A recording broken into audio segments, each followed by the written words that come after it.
দর্শক আপনারা দেখতে পাচ্ছেন যে পুলিশ মারছে আরো মারুক। আমাদের 150 শতাধিক শিক্ষক, আমাদের 150 শতাধিক শিক্ষকের উপরে আহত হয়েছে।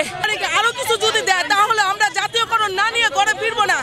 আমরা বুক পেতে দিয়েছি, আমাদের গুলি করেন, আমরা এখানেই মরবো। আমরা বাড়ি এই পুরা মুখ নিয়ে আমরা বাড়ি গিয়ে বলতে পারবো না। আমাদের প্রাণের দাবি, আমাদের বেঁচে থাকার দাবি। আমরা বাড়ি ফিরে কি বলবো সন্তানদের, স্বামীকে কি বলবো?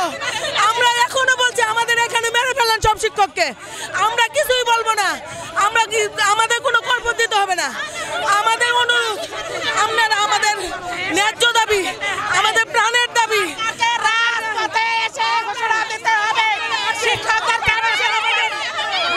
দাবিগুলো আপনারা মেনে নেন।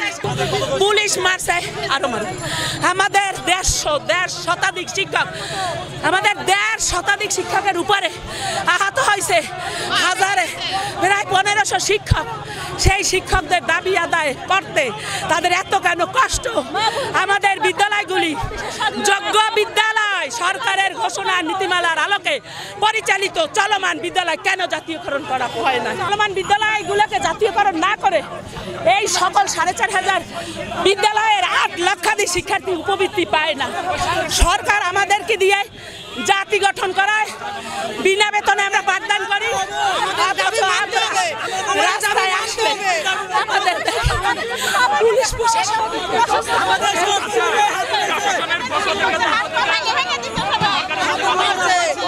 আমাদের কয়েকবার নিয়ে গেছে, কিন্তু কোনোভাবেই তারা মান্য নেয় না। প্রশাসন বারবার নিয়ে গেছে, বলছে আপনারা একটা সুরাহা করে দেন, কিন্তু ওরা কোনো কিছু সময় অপেক্ষা করতে বলে, অপেক্ষা করবে। আমাদেরকে আশ্বস্ত করে, বাস্তবায়ন করে না। এই সচিব মহোদয় আমাদের শিক্ষক একজন নিয়ে গেছে। আমরা ঘোর দাবি জানাচ্ছি, আমাদের শিক্ষক না দেওয়া পর্যন্ত আমরা এখান থেকে যাব না। আমাদের শিক্ষক নিয়ে গেছে, আমাদের শিক্ষক নেছে, আমাদের শিক্ষক আমাদের আহত করেছে 150-র উপরে। আমাদেরকে 150-র উপরে শিক্ষক আহত হয়েছে।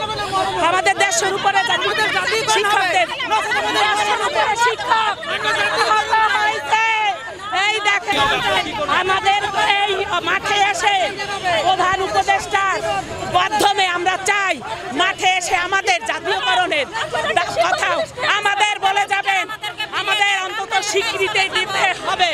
জাতীয়করণের আওতায় 26,193টি বিদ্যালয়ের মতো আমাদের যোগ্য বিদ্যালয়গুলো কেন বিনা কৈফিয়তে 1.5 যুগের বেশি বছর সরকারের ঘোষণার পরও স্থগিত করে রাখা হয়েছে?